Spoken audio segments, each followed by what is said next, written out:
Welcome to the Change Your Thoughts, Change Your Life podcast. I'm your host, Nadia De La Cruz, founder of the Wayne Dyer Wisdom Community on Facebook and angeltarot.org.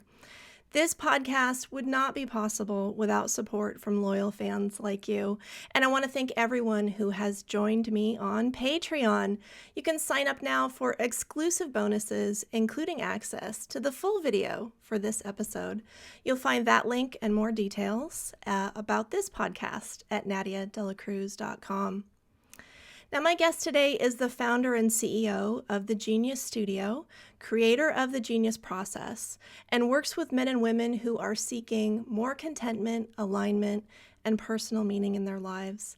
He's the author of The Earth Keeper, Undeveloping the Future, and Divine Genius, The Unlearning Curve. He offers 13 universal wisdom teachings, discovered on an extraordinary adventure that took him from the shores of Santa Barbara, California, to the jungles of Peru.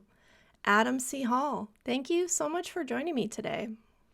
Well, thank you, Nadia. It's wonderful to be here with you, and I look forward to being present and exploring all the things that are possible for us during these extraordinary times on this planet. Wow, right? Wow, yes, I think we are adventurous souls who chose to be here at this time, so it is interesting to navigate that together.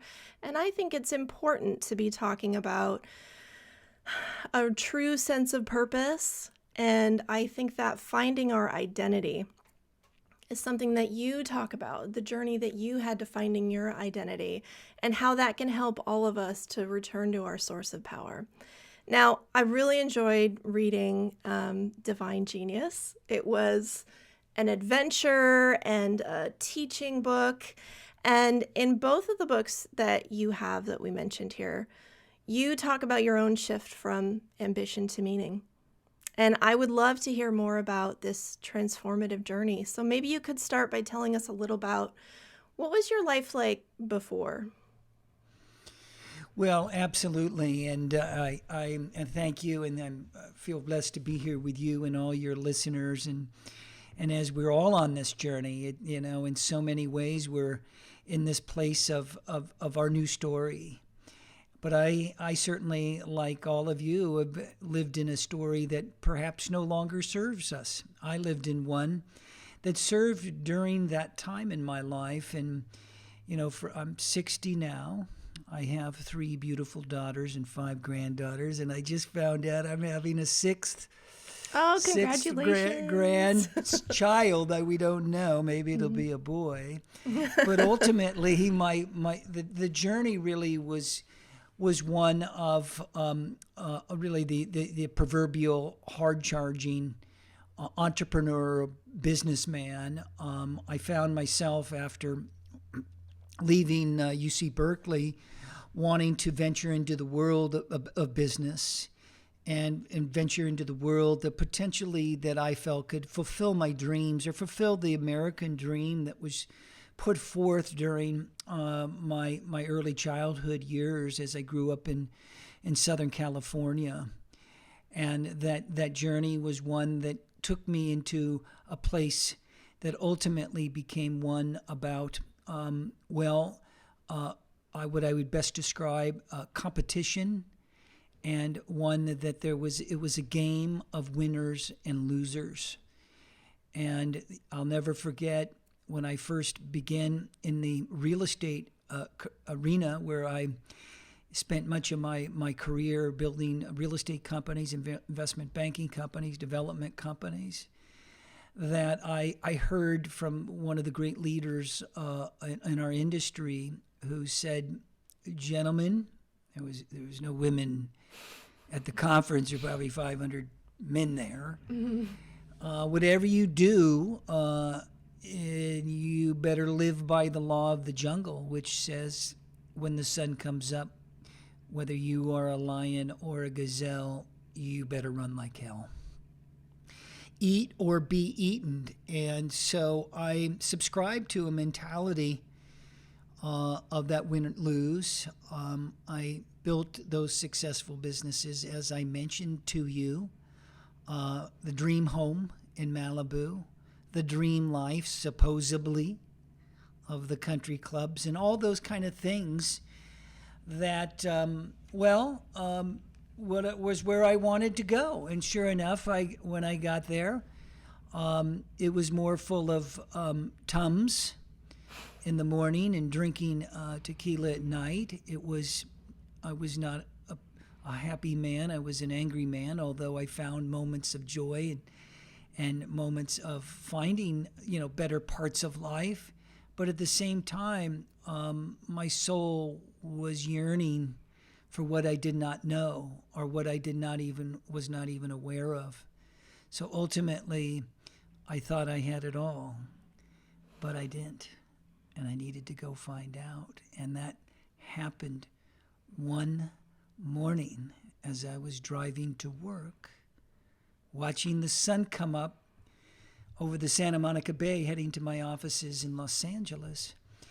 And when a dog ran in front of my car, and I swerved, nearly hitting it. I didn't know if I'd killed it, but ultimately I did not. But my heart basically jumped out of my chest, and I was in a terrible state, and I realized that something was terribly amiss and that I needed a course correction. Where to go, I did not know. What to do, I had no clue. Ultimately, it was the beginning of the end of a narcissistic existence, an earth-conquering existence that I now call my journey. So thank you for checking in, and these are times to, I think, is an invitation to share our stories, and everybody has a powerful story. Yeah. And everybody is invited to celebrate a new one together and write one. So I'm here to write one with all of you. Yeah. That is one of the most exciting things about running this podcast, is that I get to, have these connections and these conversations and bring these stories out into the world, because you're right, everybody has a story to share. So you talk about this moment where you sort of got shocked, maybe into a place of fear of going, okay, like, how am I living? Like, this doesn't feel right. This isn't right. Would you say that you had a spiritual awakening at that point? What was the transition like for you? Well, it was not a spiritual awakening of the sort that maybe we're thinking of. Of course, everything is spirit, and everything is moving through us, whatever it may look like. But the perception and the experience that I was having was one of sheer hell. And often, they think of that as the dark night of the soul. Yeah. The journey into the subconscious, into the unknown, maybe you might want to think of it. Some say, oh, it's a lifetime, midlife crisis or midlife breakthrough, whatever it is. Whatever is going on for you, wherever you are in your life, whatever age it is. One thing that I believe that I found that and certainly now, in retrospect, but at the time, it was surely like, well, what am I to do? And because ultimately it began in that place of being invited into a place of solitude and deep inner reflection. And that can be a very scary place.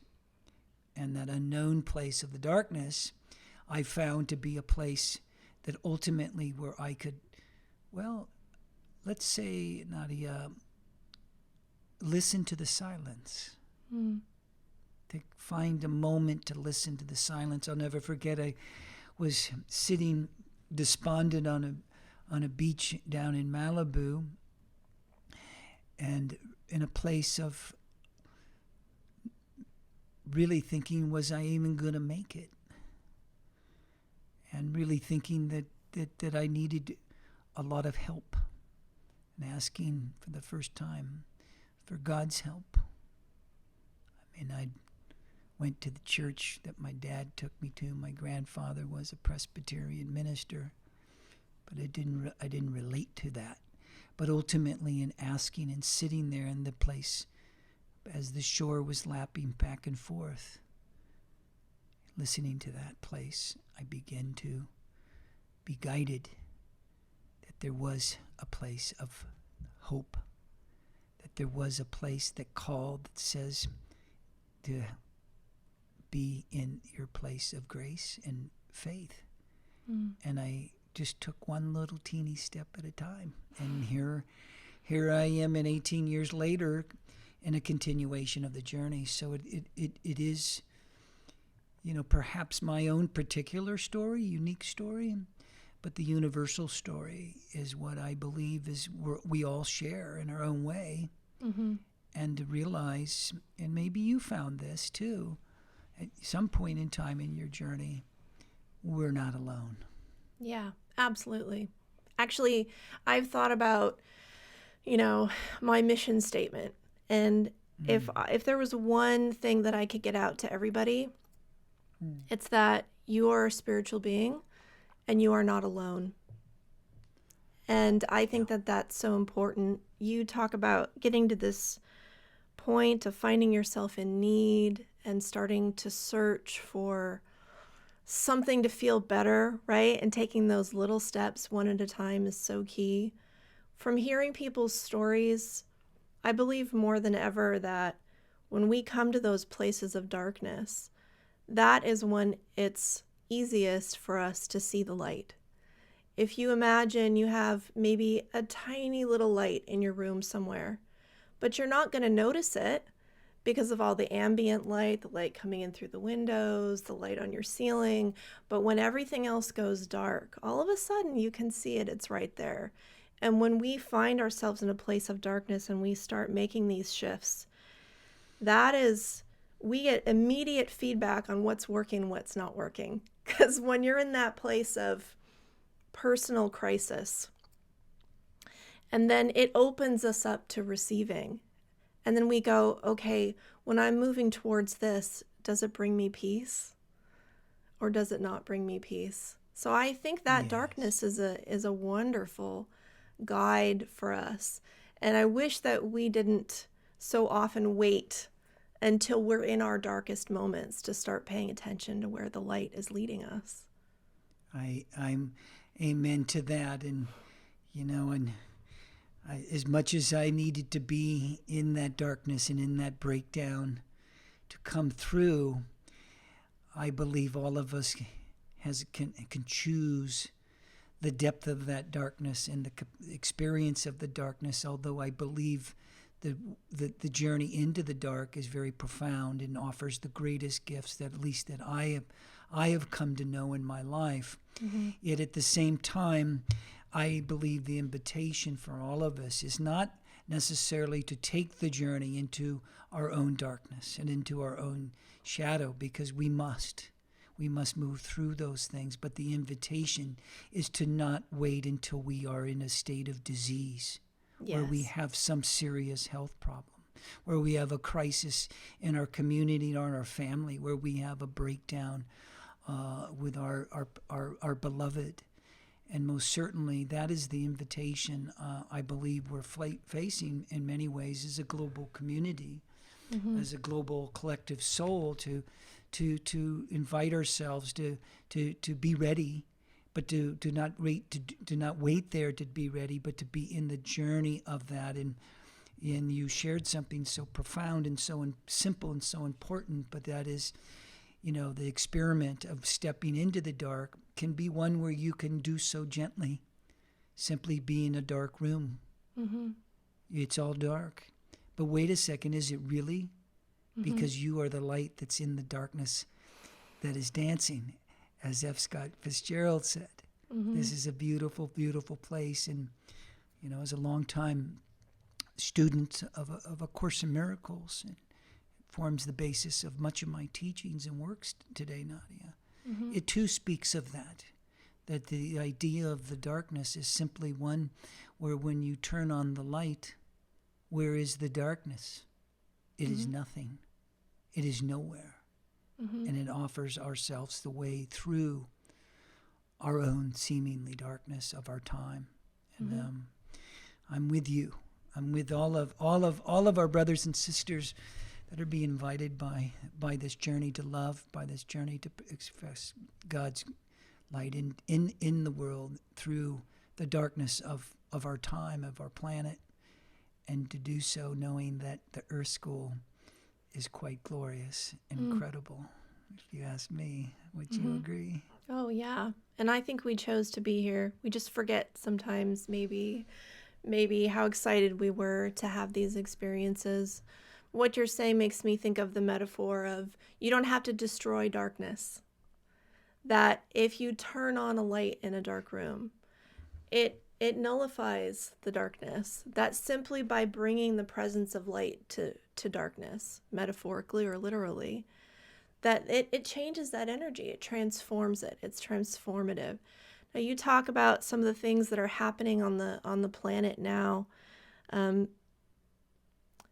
What do you see as our role in awakening or healing on a personal level, but also on a planetary level? Well, I see that we are all keepers. And in the shamanic language, we're earth keepers. And I believe that we are all earth keepers, that we are here to serve and tend to this elegant, beautiful garden that we've been blessed to occupy. We call Mother Earth, to be in the presence of her abundance. And I believe in the collective space, we've not been doing that good a job. And the reasons for that are very clear, that we've tended to subscribe to a mindset that keeps us separate from the holiness and the wholeness and oneness and unity of who we are, with not only simply our own soul, but that of the soul of each other and that of the soul of our planet. But more importantly, what do we do about it? What can we do right now, today, to make those shifts away from this idea? And those shifts can occur first and foremost on an individual basis that you asked about. And sometimes many of us don't feel worthy, that we're not good enough. What can we do? What's going on is out there, not in here, not in my life, not in my yard. And what greater fallacy is that than to think that we are separate and we are safe in that mentality? Is quite the contrary. That is the most dangerous type of thinking. And the most experience that got us into this place, because in our separation from the mother, the father, speaking as a whole, offered us really an invitation to learn to come into that place within ourselves. So I believe there's no greater thing that each of us can do, no greater responsibility, as a matter of fact, that we can do than tend to our own divinity, our own light, our own process of engaging in our lives in ways that are very positive. And you can do that quite simply by being present and grateful, quite simply by being present with nature and each other, even if it's just for moments every day to begin with. Those are very powerful movements. That's a great place to begin, and a great practice. That it's seemingly simple and like, oh, of course, but wait a minute, are we really doing that? So I believe the invitation is to do that. I'm practicing that today. I'm practicing that tomorrow, and I'm practicing forgiving myself quite deeply. Forgiving myself for forgetting not for what happened, for what I did, but for forgetting that I am separate from my judgment of myself and others. So I believe the interconnectivity of wholeness and oneness with nature, if that makes sense, through a deep forgiveness process can bring us into a greater experience of what we can contribute today, because in your light shines in the world, and our collective light illuminates and helps to dispel a lot of the darkness and a lot of the powerful energetic forces that are very present in this domain, this world that we do function in, and we're being invited to move through it into love, through it into grace, through it into collaboration, to co-creation. We're being invited right now. You are invited. And so I'm in that journey, and I believe that with us and with us together, and in that place of our shared soul, that we can write that new story in the collective, that this collective invites us into that presence. And, I would imagine some go, oh, yeah, of course, yeah, of course. But, yeah, this isn't no longer, of course. This is an invitation that is one that is being present. And if you're here and you're listening, and bless you, and you're in your journey, and bless you, and all the beliefs and things that we go through in our lives and the trauma of this extraordinary journey, like you mentioned, that we're here for a reason. We're all here together in this moment to share in that collective journey so that we can move through our deep inner forgiveness, embrace the light of who we are, shine it in the world, and really move into a place of, well, what I would say is the magic, the joy, the peace, if you know what I mean. Yeah. Let's do that thing. Let's do that ride for a while. I'm on board. There's a deeper thread that runs through everything that connects all of us. And inner, world peace begins with inner peace. Yes. It's the macrocosm of the microcosm. Yes. And I think that the pandemic is a really good example of how connected we all are. Look at how quickly this virus spread around the whole world. So we shouldn't make the mistake of thinking that what happens over there doesn't matter to me or doesn't impact me. That if we widen our scope of connectedness and change our worldview, we can start to work together. What I've been thinking about lately that really, let's call it something that needs our attention, but it feels like a wound. And that is this valuing profit over people.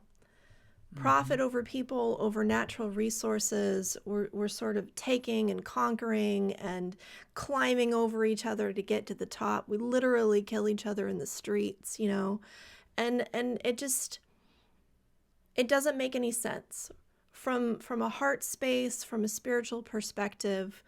Like, we should be collaborating and connecting and looking for the collective good and not hoarding wealth and resources and all of that. And I don't know what the answer is, but I know it starts with changing how we see one another and removing that label between us and them. Because anytime you make a definition of this is me and my group and that's them, that's over there, I think that opens the door to violence. Instantaneously. Course in Miracles would refer to that mindset that you just spoke of as the murderer. Its intention is to destroy the collaborative spirit of love. It is to destroy the collaborative spirit of co-creation with God, or in Wantanka and the First Nations people. Whatever that spirit may be, that Christ mind, that Buddha mind. Whatever that may be, that the idea of that mindset that guides itself accordingly to that is one that is a destroyer. And yes, of course, that serves because it destroys life. It invites us to embrace life, embrace the totality of who we are. And I know that may seem a little bit abstract or on the fringe a little bit, but in the Divine Genius, the Unlearning Curve, the piece of work that I recently published, it invites us to unlearn a mindset. And in particular, it invites us to unlearn one thought of that mindset that created all of that. And the beauty of that one thought is that one thought that created the idea of separation, that created the idea that we have these identities and that you are right and I am wrong or win or a loser and all of that, the fallacy of that all can be undone. And it can be undone by simply, and I say simply, because it really is simply, is returning to the source that created the thought. Einstein spoke so beautifully to this, of course, and we've heard it. Many of us have heard this, but it's you can't solve the problem from the same level of thinking that created the problem. Well, therein lies the conundrum of being human, and supposedly we need to awaken when we're already really awakened. We just simply need to clear, as I share in the Divine Genius, the Unlearning Curve, to unlearn these pieces of this source of this thought.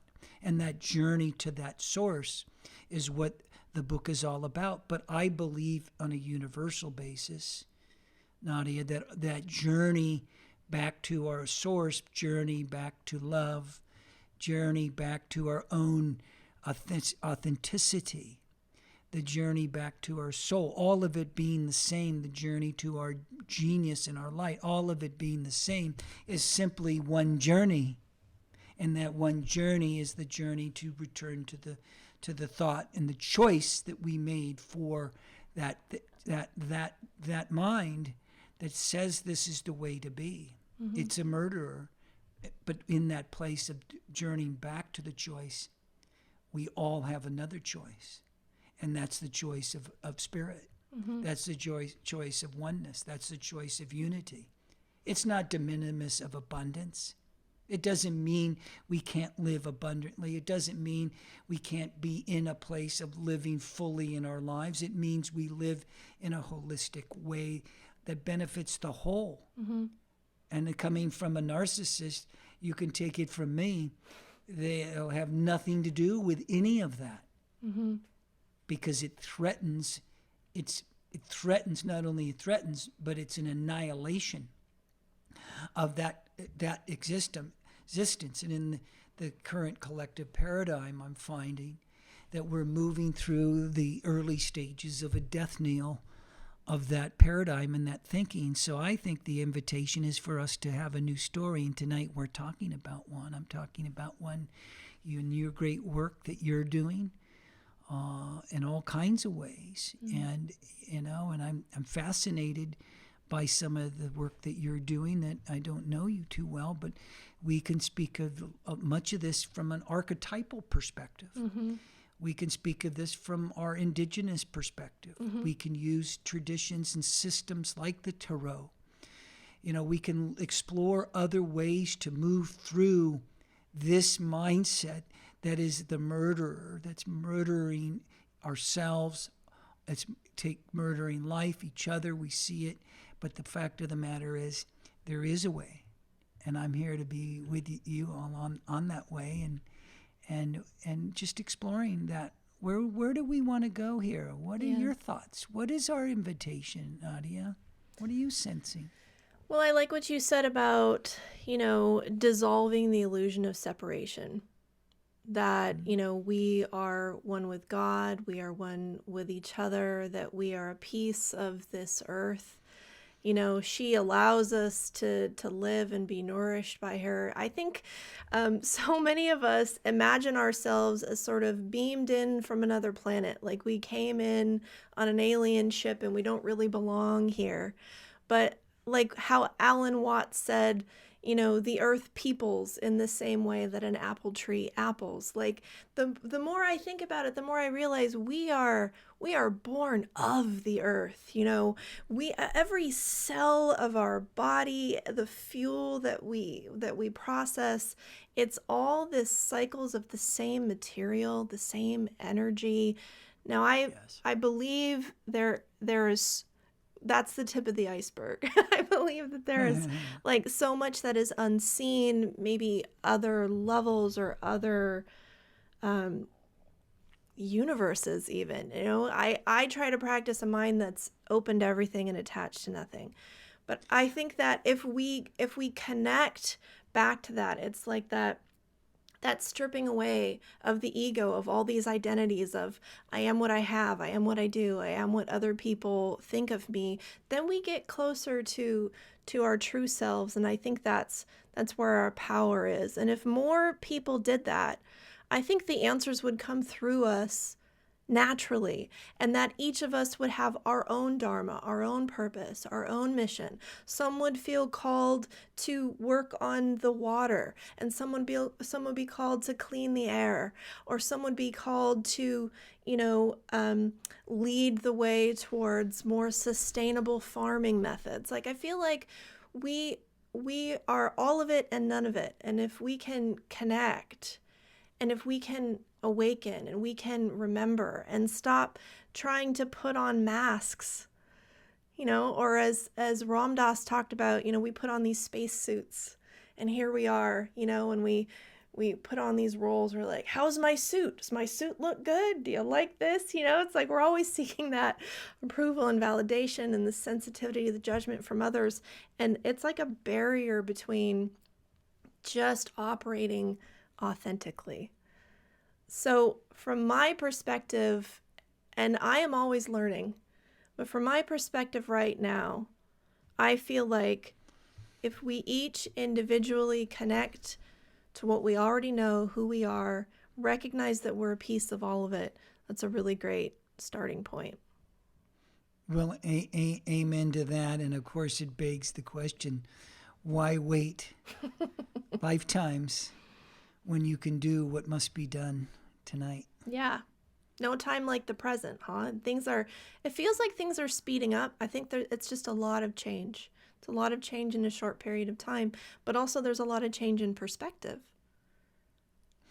Well, there's that is very true, and that, in a digital age, in a proliferation of a lot of noise, everybody is, some brilliant teacher supposedly, or expert supposedly, or everybody knows the truth, or they have their own righteousness in a way that mine is better than yours. Mm-hmm. We live in a very chaotic, cluttered information space, and who is one to listen to? And the answer is very clear. There is no guru but you. Mm. There is no teacher but the one that resides within the inner temple of your soul. Mm-hmm. And of course, the journey is to come into the place where we listen to that inner soul, where we hear that voice speaking to us and we embrace it. And these are obviously, for many of us, ideas and thoughts, and we can intellectually understand them, but yet they're not occurring for us in our life. We're not experiencing them where we can taste it, like this beautiful glass of fresh water. Mm-hmm. So it's the conundrum remains, because we are functioning in a place of that separation and that problem that allows us to get not return supposedly to the place of choosing into this place that you're so beautifully speaking to Nadia. And ultimately this is an age, as we move into the Aquarian age, leaving this Piscean age, and we're moving into this golden era of humanity. We're moving into this time of optimal expression of your light and your abundance, all of our light and abundance. And be ready. Be ready. Be prepared for what's emerging, because there is an evolutionary miracle that's emerging, Mm-hmm. and that emergence is there as the greatest gift that God could ever offer us, in my opinion. And I'm here showing up, accepting that, learning humbly, of course, stumbling on the way, of course, Mm-hmm. but ultimately embracing, the sense of our love and God's love and presence in our lives. So I ask ourselves tonight, Nadia, I ask all of us to, what is it that each of us want to do to take those next steps? Mm-hmm. And I suggest that it could be as simple as taking a step when you go to bed tonight, is to spend the last moments maybe with the one you love, or the one you maybe go to bed with or not go to bed with, but the one you always go to bed with is the beauty of your own soul. Mm-hmm. So to spend those moments, I'm going to go to bed tonight, and I'm going to spend some moments with that beauty. Yeah. And I'm going to invite that beauty to a place of coming into my oneness with the love and light of who I am, and the work that I can do in just a little way that I do it. Mm-hmm. And so these are extraordinary pieces of time. Why wait? Mm-hmm. Why wait? Why empower that which no longer serves you to give it power? Why empower a trauma or a belief from your past that guides our decision-making process? That's not to deny these events. It's only to say, no longer am I going to empower thoughts.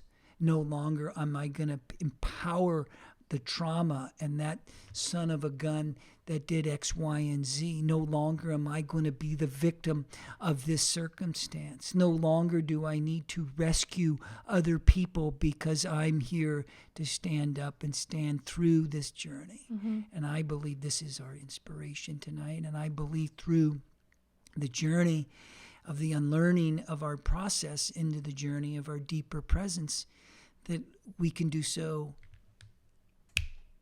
instantly, Mm-hmm. because God's presence is here with us now. We have the power to direct our own thoughts and change our lives and have an instant awakening or a moment of grace. You talked about that the guru is within us, not outside of us. And I think that the best teachers on our path, because we do influence each other, sometimes very positively, I think the best teachers lead us back to our own inner guidance. You mentioned A Course in Miracles. I've also been a student of A Course in Miracles, so was Wayne Dyer. Yes, he was. What are some of the other influences or teachers that have helped you on your path? Well, and it kind of just going back to the moment when I began to step on the path and begin the inquiry, the questioning of, why am I here? And all those important questions that we must continually ask ourselves, because we're conscious evolutionaries. And as conscious evolutionaries, we are living a life of which we get to choose and empower ourselves to make the choices to move beyond what no longer serves us. And in that journey, what I found is early on in my study of both Eastern and Western traditions, perennial philosophy, begin to engage in mysticism and things that seemingly are quite fringy. Ultimately, I grounded my being not only in the inner temple, but in the inner temple as a man, mm-hmm. and embracing the divine feminine. But I grounded my being in two traditions. One is shamanism, mm-hmm. and the other being A Course in Miracles. Mm. And those pieces of wisdom, the men and women, medicine men and women of the shamanic traditions and of the lineage that I walk in, the places of initiation, are alive here and very present at this time. They're here to serve us as we move through this seemingly conquest of the very nature of who we are. And I say that shamanism has been profound for me. And for those of you that aren't particularly familiar with shamanism, I'll just frame it like this. A shaman is a man or woman who is an intermediary between the physical and the non-physical world, between the three-dimensional dualistic world, which we're hanging out right now, and also the five-dimension or greater dimensionality world, which we're also hanging out. Some of us are in the presence of it, others are not. But the idea of the shaman is to create the bridge between those worlds, to bring the healing, to bring the light, to bring the magic and the medicine that the student needs. Or in the indigenous world of Native Americans or indigenous cultures from around the world, it would be the shaman that brings the healing, the medicine man or woman when somebody was ill. Mm-hmm. And they always found that it was not a symptom of the body or an effect in the body, but its primary cause was in the energy body, the luminous body. So the shaman works in the luminous body, the energy body, mm-hmm. the source, in other words. The other influence that I've had, it has been A Course in Miracles, Jesus, and the embracing of my own particular relationship with the Christification of my own being, and the embrace of the Christ within all of us, the one that is now illuminating from each of us, and that is coming through us, not outside of us. I believe that the light that each of us bring and the story that we now write is the one that is being written to invite the Christ within you to fully emerge and fully be present during this great transitional period. So those are the two primary influences.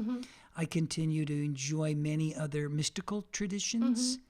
I'm very open to deeper teachings, whether they be the Taoist teachings, and continuing to explore those teachings, primarily revisiting them. But I also believe some of the other systems that are available are quite profound, whether they be astrology, both esoteric astrology, also Mayan astrology. I'm a fledgling Mayan cosmologist steeped in the Mayan culture and a Mayan way, and that. And I've chosen this path at this time because I'm choosing to stand for the indelible light of my own soul, and it's wanting to give it voice, but also to support others to do the same, to choose into that true nature, to not buy into artificial intelligence, not buy into the story of a digital world. Yes, it's present, but does that mean it is your story? Does it mean that is your primarily place where you make choices from based upon a device in your hand or a propagandist in the media? Yeah. I hope not. I hope not. We are the guru. We are the voice. We are the Christ light, and that's how I'm presencing my work in the world. And there's so many great traditions, as you know. Yeah. And I imagine you're exploring and have explored many, like A Course in Miracles. Yep. So I honor you as a fellow student. Oh, thank nice you. to be here with you. Yeah, my own path has been pretty eclectic, and I like to explore different things and kind of see what resonates. I some people may remember this, but Holly Holden, Robert Holden's wife, did a Presence of Love study group where we spent a year studying A Course in Miracles. And I really enjoyed that sort of forum that we could have discussion around it and sort of ponder on each lesson every day. So that was a part of my path. I studied Angels and Ancestors with Kyle Gray, who's another Hay House author in Scotland. And he's actually the one who introduced me to oracle cards and angel cards. I was part of his angel tribe. It's been renamed as Angel Team. But it's funny because when I started that, I'd been following his work for a while, and I was interested in his meditations and his perspective and all that. I was like, oh, he's teaching cards, but yeah, I'm never going to be a card reader, but I'm going to do it anyway because I like Kyle. And that's what jump-started my path, and I've been doing card readings ever since. I went on to study tarot. One of my teachers was Radley Valentine. I just adore Radley. And then I went on to study shamanism. So I got connected with a spiritual community here in Seattle. And I took a number of classes. And in those classes, I was introduced to shamanism. And there was something about it that felt like a remembering to me. It felt like it awakened something in my bones that had always been there. And so I have sort of gravitated towards that and brought some of those practices into my spiritual journey, as well as like a way of looking at things. So I knew we were going to talk about shamanism today. I was excited about that. And I don't think I've really talked about it on this podcast before. But I will be again in the future, because this is a part of my path. But I looked up a definition of shamanism just to try to help give some context here. And it's described as an ancient healing tradition and a way of life, connecting to nature and all of creation. That term shaman originated from the Tungus tribe in Siberia, and it was anthropologists who coined that term. So it wasn't every culture that used the word shaman. Anthropologists started using that term to describe spiritual and ceremonial leaders among indigenous cultures worldwide. And what's interesting is you think about how separate communities were thousands of years ago, and yet there are so many similarities in the practices and the beliefs and the way that things were evolving. It's like we were all connecting, even though we weren't digitally connecting at the time, right? We were physically separate, but energetically connected. So there's all these commonalities between indigenous cultures and how they approached healing and how they connected with the natural world and the power that they felt there. The word shamanism can be used to describe the ancient spiritual practices of indigenous cultures. You could view it as universal spiritual wisdom inherent to all indigenous tribes.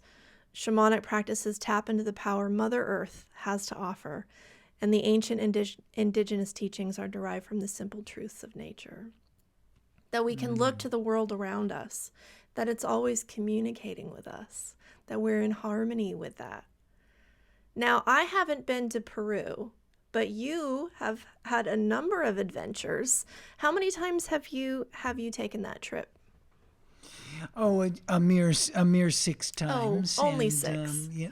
Well, it's I consider that the Holy Land in terms of my spiritual practice, and and when you go to Peru, and for those of you that have been, you know that you're in for a quest.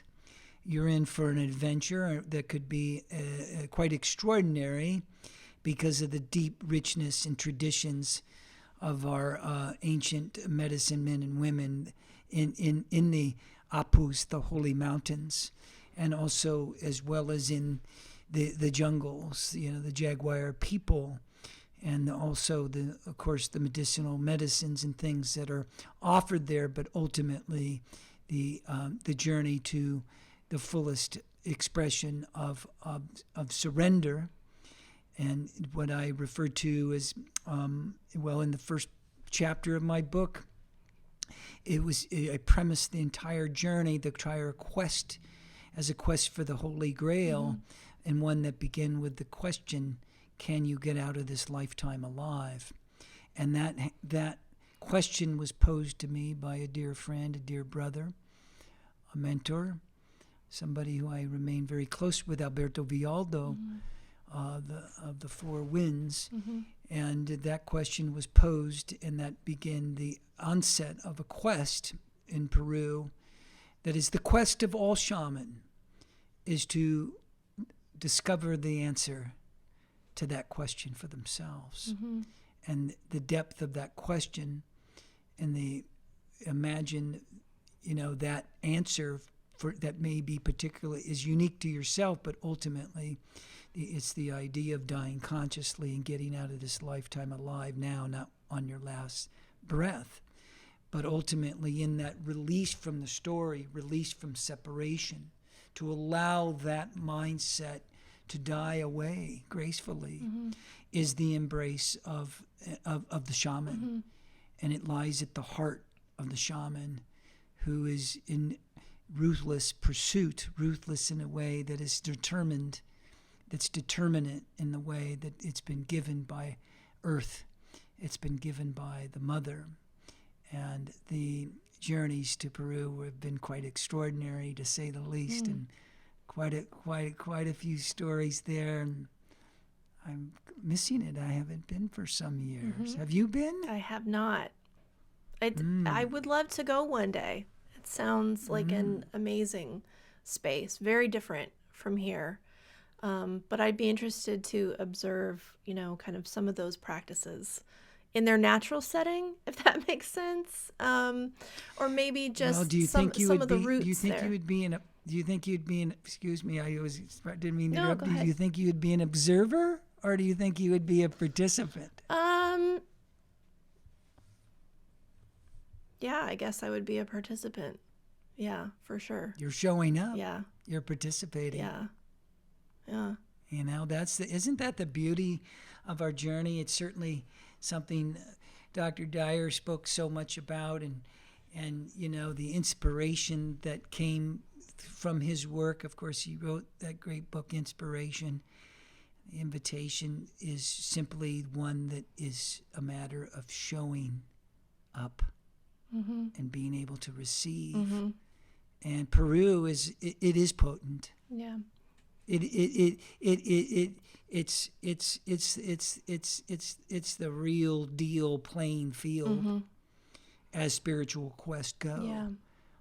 Because ultimately shamanism is a path that, why I'm so deeply misunderstood, is one that is a direct shot through the underworld, as we describe it, into the darkness of our own subconscious and a darkness of the being, into the journey into that inner temple of our soul's light. But ultimately that journey is one that is most often by fire.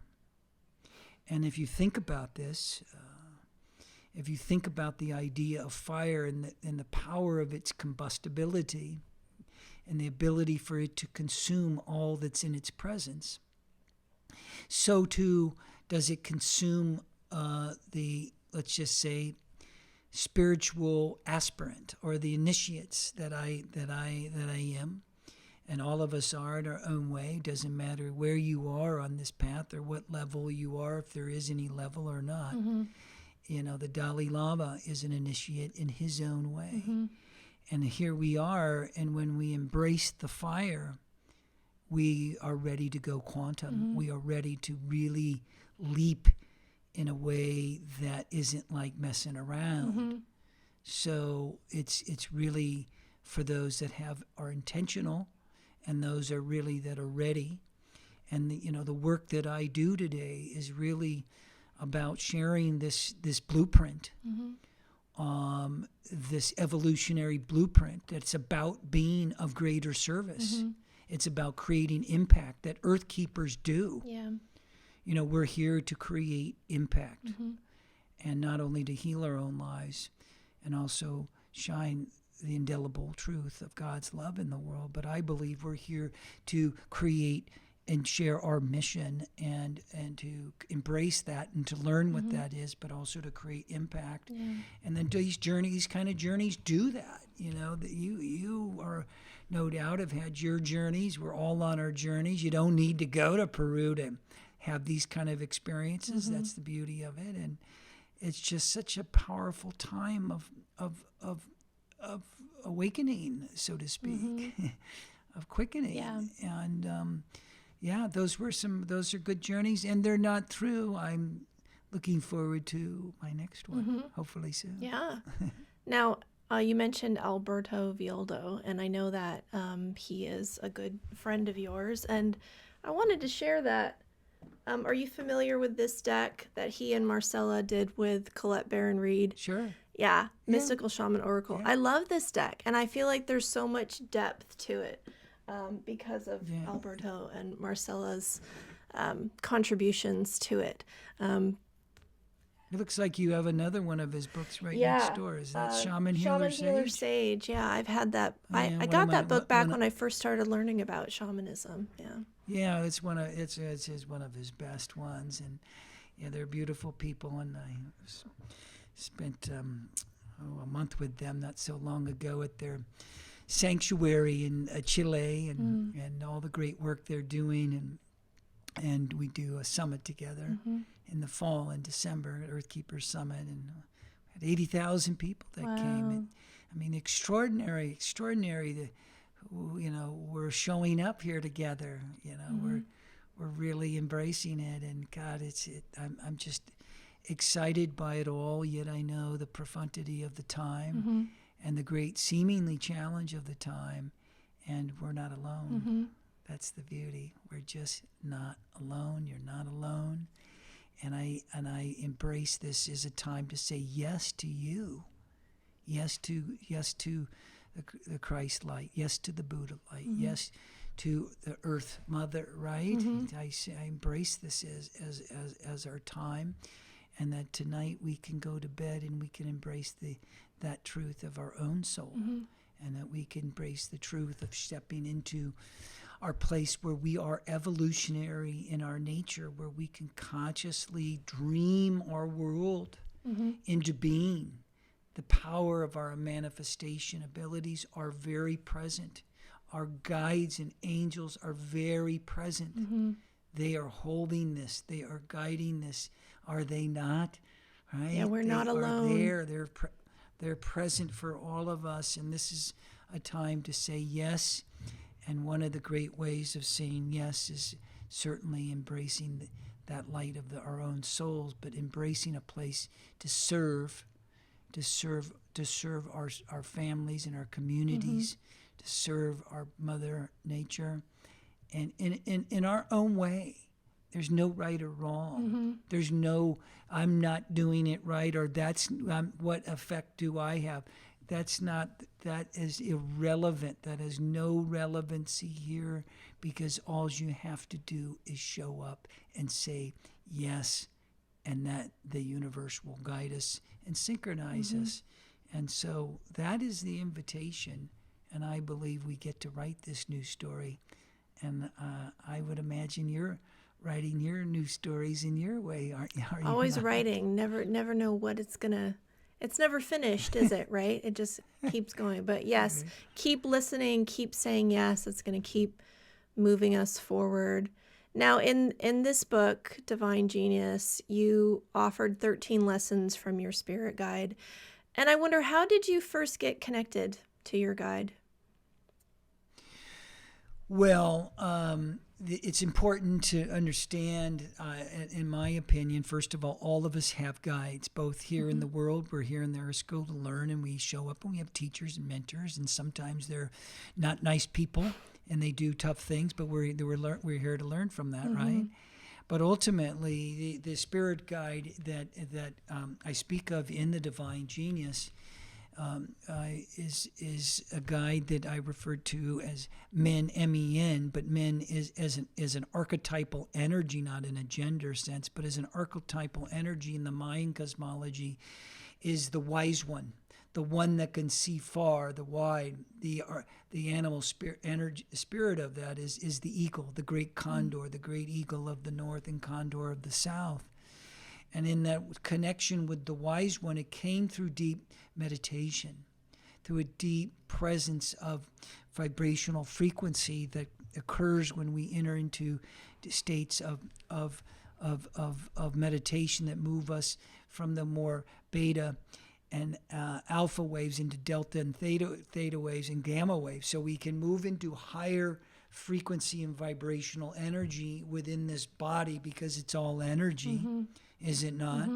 And so through the deeper practice and journey work, it connected with this ascended master that guided me for 81 days into my own evolutionary quest to return to the inner temple of my own soul, and to embrace that light that is a light that begins with, whom shall I serve? And that is the question of the Grail quest, and the Grail knights being both the masculine and feminine knights that are on this hero and heroine's path, that we are asked to embrace this greater place of our service work in the world, because all will manifest in our clarity around service and in our place of moving beyond our own sense of scarcity and lack and embracing the abundance. So this particular archetypal energy, this ascended master, shared 13 universal wisdom teachings. Many of them are familiar, like forgiveness, but from different perspectives. Others, like purpose, are a radically different perspective of what is our purpose. We don't have time tonight to go into these teachings, but I encourage everyone to pick up a copy of the book.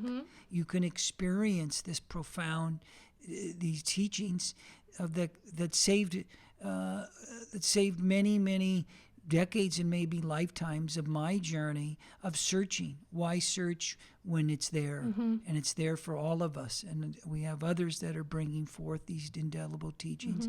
I'm just sharing in this way as a pathway that's a straight shot to your bullseye of awakening and sovereignty beyond the existing mindset that keeps us in lack and suffering and pain and chaos and conflict. I actually loved what you said about purpose in the book. Just to sum it up, the message was our only purpose is to find our way back to God by remembering that we never left. It's beautiful. Wow, is that as simple as that? There's more to it, right? Because you're talking about how Go ahead. the ego tricks us into thinking it's about fitting Right. into the world It and does. how do I belong and how do I matter, and then you never stop searching. But really it comes back to, right, similar to teachings from A Course in Miracles. You just, It's exactly it. back That's to God, exactly remembering it. that As you we were never search and separate. search. I have no purpose. I don't know what it is. What am I to do? Yeah. My God, what a conundrum. Well, wait a second. Ask a different question. Yeah. What is my soul's soul, SOUL, purpose? Yeah. And the soul purpose is to return back to the indelible nature that is our God nature, our goddess nature, as gods and goddesses. And it's the same for everybody. And that, wow, powerful is to know that that's my purpose. And everyone listening to this call, this show, let's say tonight, is living this purpose. We're all in this journey. We're showing up and tuning in this purpose to return to the authenticity of our God nature. And then the question becomes, okay, how do we get to play? Yeah. How do you want to play Yeah.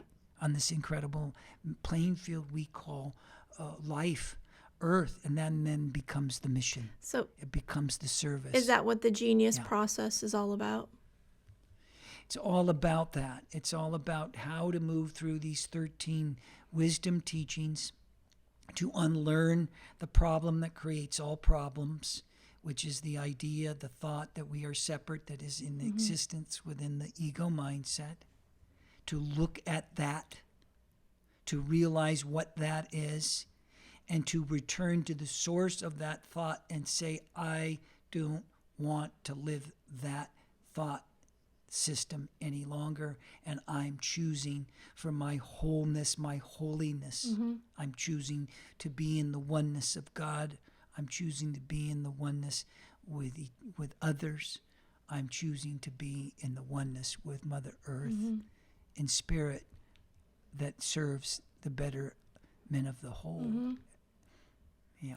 And you talked about connecting to your guide through shamanic journey. Do you use a drum for that process, or is it more like a meditation?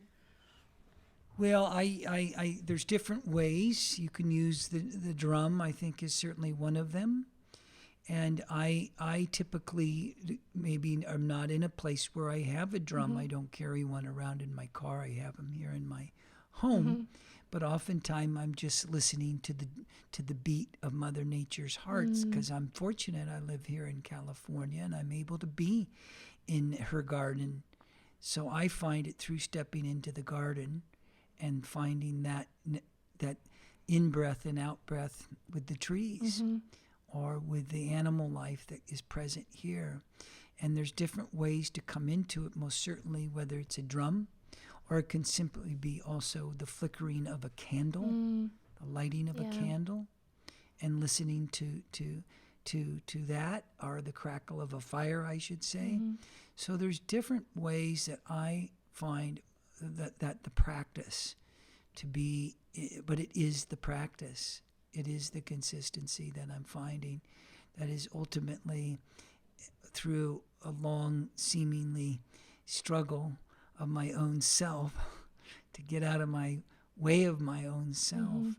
Clear the path. To clear it for my own presence and for the presence of the divine, the dissension, the involution of the divine to come in and emerge into the connection point between my own soul's ascendance, and in that connection of the descendants and the ascendant force, then there comes into the place of our balance and equanimity. It's all in the book in its own way, and it offers a practice of stepping into that and exploring that for yourself, because all this wisdom and knowledge that we shared and you shared and I shared tonight, if I do say, and I wouldn't be the only one who said it, but it doesn't mean a hill of beans unless we embrace the truth of it for ourselves and begin to live it in our lives. And I know that may sound kind of preachy, but I know that if I'm not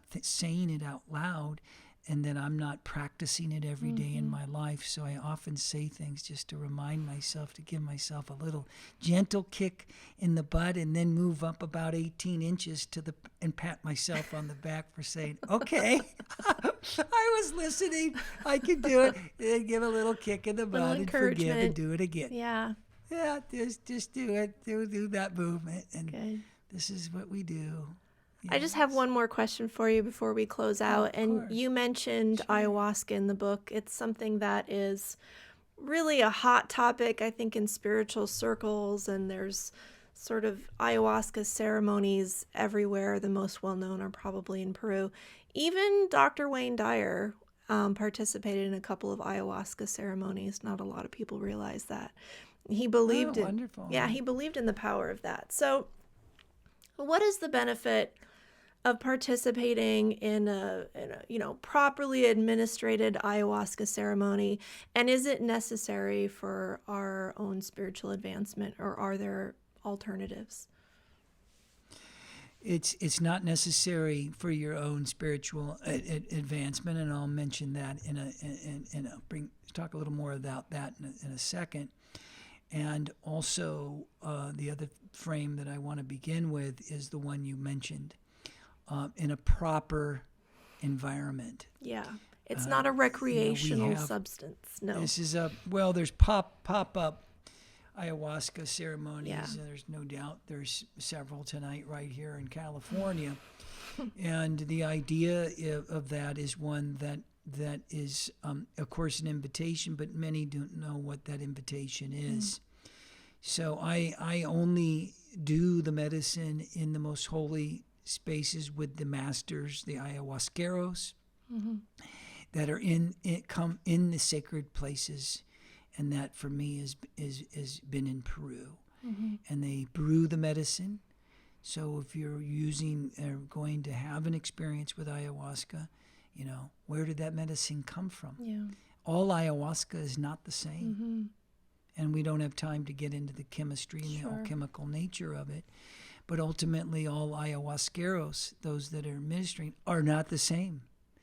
So, in these environments are very potent because you're also in a space with other people that are having their own powerful journeys, and they're also bringing in and releasing all kinds of energies, including entities. And it's not to say that you're not safe, but in proper environment, that's not a healthy, conducive environments to have the greatest experience. So those are my two comments about what you said. Now that said, is that the experience of ayahuasca, and essentially the ability to open up our pineal gland, as well as other alchemical effects on our brain and our wiring, and it offers us an invitation to experience things in our life that we quite haven't seen. We bring a new perspective on that, and ayahuasca will always deliver what you ask it to. Very few people talk about ayahuasca in the context that I do, or a few others do in my lineage. In the ayahuasca is also referred to as the doctor of death. In other words, you go to the doctor to relieve yourself of all that no longer serves you. You don't go to the doctor to say, oh, this is a joyride. Oh, wait a second, bring me more money. That's not the point of it. The point of it is just to heal your life and to share the glory of your light as a light being, as a luminous being, as a soul being, as a God being. And to do that, the medicine does work and support that. But at the same time, you can do that work as well under proper conditions of meditation, and other proper things. Our good friends at Heart Math are showing ways through heart coherence. My neighbor here in Santa Barbara, Dr. Joe Dispenza, is doing profound work in this arena in his way. So there's other ways to do this work. I do that work here sometimes on a micro dose type of situation or no dose type of situation, because we in the shamanic world work with something called lucid dreaming, where we can begin to practice a lucid dreaming practice where we begin to move through not simply a meditation, a presencing, a stillness of observation in more Buddhist Eastern tradition, but we move into the journey work of stillness and presence that guides us into an archetypal journey, into other worlds, into worlds where we can receive messages and where we can also connect to things that support our healing journey here. So that's a lot of work that I like to do. Yeah. That's non-medicinal work. I don't offer medicinal services. I offer the medicinal service of God's grace and God's love. That's what I know, and that's what I know is the most effective. Nothing outside of ourselves is needed, although there is a great alchemical quickening with the ayahuasca or the San Pedro or the peyote or the mushrooms or other types of medicinal medicines. Again, not for everybody, only under the right guidance, only under the right clarity, and only under the proper conditions of where you can ultimately integrate these journeys and in these experiences into your lives, so there's purpose and meaning and direction to these profound places of consciousness and dimensionality of our greater capabilities and our greater connections to our multidimensional nature, our quantum nature that I speak so much about, and and then we are quantum beings. Yes. And Wayne so beautifully shared we're spiritual beings, but we're quantum beings having a beautiful, elegant spiritual experience here. And we're simply in human form doing it, but we're all of that. Yeah. And why not embrace the power and the truth and the elegance of our light? And it's great shining it with you here tonight, all of your listeners. I've enjoyed being here immensely. Yes. I just love I love it, and thank you so much. Thank you so much for being here. Quantum, yes. I noticed Bruce Lipton lended a quote to your book as well. Love Bruce Lipton. So what's the best way for people to reach you? Well, my invitation to everybody tonight is to go to my website, and you can find on my website at adamhall.solutions, that you can find on that website two things that I'd like to share with you that I believe can make a difference in your life right now. And one is a little ebook called The Little Book of Genius, and that little book is on abundance. And I'm convinced that it's time to end the idea of lack and scarcity once and for all. I also have that, let me just grab it here real quickly. I also have published another book since Divine Genius called Abundance, and you can find that on Amazon. But I offer a little book of abundance as an ebook free on my website. So go to adamhall.solutions and get that. Or if you really want to get in the game, I offer a master's class. These are all free, nothing, no obligation, anything, that can help you really discover your genius in your mission and how you can create impact. In other words, how you can align yourself and your genius with acts of service that are game changers, not only to manifest more abundance in your life and joy and unconditional love, but to really effectuate this planet and what we're called for right now during these times. So again, adamhall.solutions. You can find all kinds of things there, but pick up a copy of that ebook or enjoy that master's class. It's a good one. I had a lot of fun doing it, and I had a lot of fun being here with all of you tonight. So thank you again. That sounds great. A lot of good resources on your website. I'm sure people will go and check that out and benefit from everything you've had to say and share and write about in your books. And I really want to thank you for spending this time with me today and sharing your wisdom and your heart and your experiences with all of us. It's really been a pleasure. Blessings. For all our listeners, thank you for following Change Your Thoughts, Change Your Life and telling your friends about it. The full video for this episode will be available exclusively on Patreon. You can get that link and more details about this podcast at nadiadelacruz.com. Until next time, take care of yourself and take care of each other. Namaste.